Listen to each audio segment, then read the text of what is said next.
मूल शंकर वालो वही शुद्ध चैतन्य नामक ऋषिवरो दयानंद महालोके महीयते ऋषिवरो दयानंद महालोके महीयते।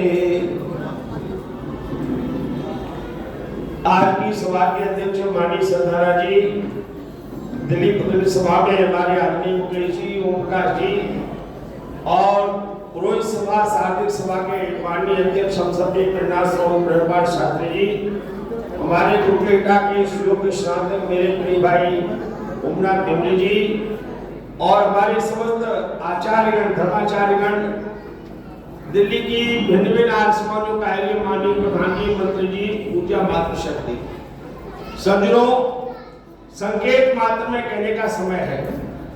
स्वामी दयानंद जी ने 1846 में 22 वर्ष की अवस्था में घर छोड़ा। घर छोड़ते ही उनको ब्रह्मचर्य का एक नाम मिला, सुंदर चैतन्य। वो 2 वर्ष तक रहा।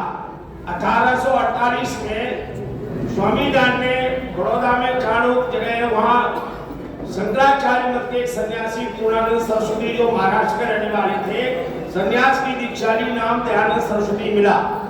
1848 के बाद 12 वर्ष तक लगातार योगाभ्यास पाठ भ्रमण किया। 1860 में गुरु दयानंद के पास आए। 12 वर्ष बाद दुनिया के इतिहास में स्वामी दयानंद 81 वर्ष के गुरु दयानंद और पठन पाठ में 1-2 घंटे का पीरियड नहीं होगा मिलेगी। अब मैं भी दिल्ली विश्वविद्यालय से रहा उपाध्याय जी के समय और में टॉप किया। दिल्ली विश्वविद्यालय हमारी गुरुकुल की परंपरा है, वहां आप हैं तो मैं आपसे निवेदन करता हूं, 8-8 घंटे पढ़ा रहे हैं, 8-8 घंटे शिक्षक पढ़ना है। और देखो 1883 में वहां से जब निकले तो 20 वर्ष ऋषि दयानंद के पास कार्य क्षेत्र किया, 1863 से लेकर 1883 तक। अब कल्पना कीजिए स्वामी दयानंद आज का जो विषय है, आर्य समाज की स्थापना 10 अप्रैल 1875 को मुंबई में हुई और स्वामी दयानंद ने घर छोड़ा 1846 में, अर्थात अपने घर छोड़ने के लगभग 30 वर्ष बाद चलिए आर्य समाज की स्थापना हो रही है। और आर्य समाज की स्थापना 10 अप्रैल को हुई। 17 अप्रैल को स्वामी दयानंद का एक भाषण हुआ, फिर 17 के बाद अगला रविवार 24 तारीख को आया सरदारा जी, 24 अप्रैल को ऋषि दयानंद का भाषण हुआ। ये 3 भाषण को आर्य समाज की स्थापना के समय हुए। अभी व्याख्यान में ये कहने का समय नहीं, आप पढ़ लीजिए। उन व्याख्यानों में स्वामी जी ने 11 बातें रखी कि मैंने आर्य समाज क्यों खोला है, आर्य समाज खोलने के पीछे मेरा क्या कारण है। और वो जो सूची बनी हस्ताक्षर की 31वें नंबर पर स्वामी दयानंद जी के हस्ताक्षर है। कोई अध्यक्ष नहीं, कोई प्रधान का पद नहीं। आर्य समाज की 28 जो नियम बने बंबई में, उनका नियम रखने के लिए बंबई हाई कोर्ट के बहुत बड़े वकील थे, विद्यार्थी जी, उनको जिम्मेदारी दी गई। अब कल्पना करो 24 जून 1877 को लाहौर में आर्य समाज की स्थापना हुई। तब आर्य समाज के 10 नियम बने। स्वामी जी लाहौर से बंबई आए और बंबई वालों को आपने कहा अब 28 नियम कैंसिल करो और इनको 10 नियम में रूपांतरित करो।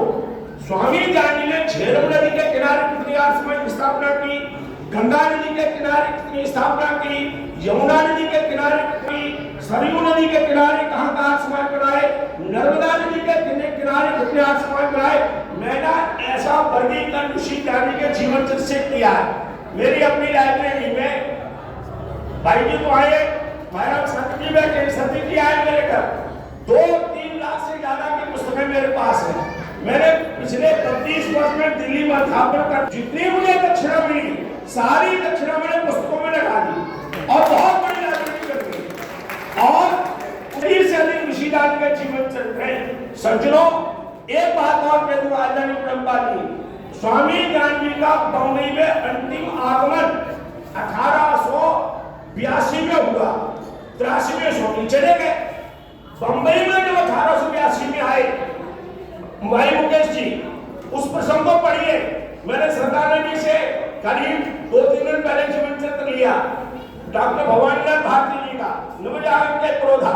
मैंने कहा मैंने घर में पढ़ा, मेरी पूरी अंडर इनकी भी पुस्तक में 25 व्याख्यान स्वामीनारायण के हुए हैं। 25 व्याख्यान 30 जून 1872 को स्वामी गांधी बंबई आए। 30 जून 1872 को 25 जून 1872 को बंबई से निकले। 25 व्याख्यान हुए स्वामीनारायण के। उन 25 व्याख्यानों में 6 व्याख्यान इसी विषय पर थे कि मैंने आसमान खोला क्यों है। अब कल्पना करो, इसलिए सभा के अधिकारियों को वो सारा पढ़ो। पढ़ने के बाद हम सबको पता लग जाएगा कि आसमान खोलने के पीछे कारण क्या है, और वो कभी एक समय आएगा विस्तार से उसकी चर्चा करेंगे। मैं इन शब्दों के साथ निवेदन करना चाहता हूँ, स्वामी गांधी ने जहाँ जहाँ आसमान खोले, आर्य समाज में भाई उन्ना जी कहते आर्याराम समाज, आर्य समाज, इसका नाम आर्य क्यों रखा, ये बड़ा विचारणीय विषय। स्वामी गांधी ने 3 दिन इस बात पे लगाए कि इसका नाम क्या रखा जाए। तब आर्य समाज जो रखा गया, ये 3 दिन इस पर चिंतन क्या हुआ, ये आपको हमको सोचना चाहिए। इस पर कभी समय आएगा तो विस्तार से चर्चा करेंगे। ये नाम आर्य समाज क्यों रखा गया, इसके पीछे स्वामीनारायण की क्या अवधारणा थी। इन शब्दों के साथ ओम शांति शांति शांति।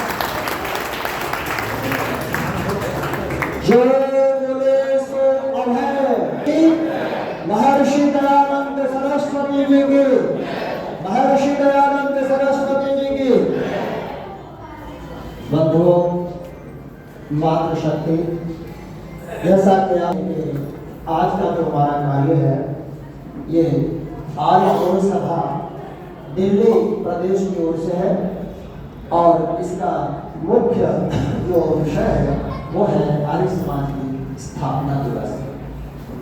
आर्य समाज, आर्य का अर्थ आप सब जानते हैं, अच्छे लोग, श्रेष्ठ लोग, और जो सदा अपने धर्म के लिए, देश के लिए जागरूक रहे। हमारा जो लोगो है, हमने लोगों का नाम रखा वयम राष्ट्रे जागृयाम, ये हमने रखा। अर्थात हम सब अपने देश, अपने धर्म का जागृत हैं। ध्यान रखना, अगर पुरोहित सो गया, आर्य समाज सो, तो देश धरातल में चला जाएगा। इसलिए आप सब जागते रहें, सो नहीं सकते आप, क्योंकि आप ऋषि दयानंद के भक्त हैं। महर्षि दयानंद सरस्वती जी ने अपने जीवन को, संपूर्ण सुखों को त्याग दिया और एक आर्य समाज की स्थापना की। माताओं को मान सम्मान दिलाया, बहनों को शिक्षा, बेटियों को शिक्षा, उन्होंने कार्य किए। जो अछूत थे उनको गले से लगाने की बात कही, और एक बार सब तालियां बजा देना। अगर आज हम लोग पुरोहित, आर्य समाज में पुरोहित का कार्य कर रहे हैं, इसके पीछे महर्षि दयानंद का बड़ा आशीर्वाद है, बहुत बड़ा। जो आज महिलाएं, बहनें मंचों से प्रवचन करती हैं, आशीर्वाद देती हैं, वो आर्य समाज का प्रचार करती हैं। इसके लिए महर्षि दयानंद सरस्वती जी को हम नमन करते हैं, और उनका उपकार कभी नहीं भूल सकते। अगर वे न होते तो हमारी कोई इज्जत न होती समाज के अंदर। इसलिए बंधुओं, माताओं, बहनों, ऋषि दयानंद के जितने गुणों का नाम किया जाए उतना कम है, क्योंकि आपके लिए बहुत बड़ा कार्य किया है। आपका बहुत बहुत धन्यवाद सबका। मैं अब अपने कार्यक्रम के समापन को चलता हुआ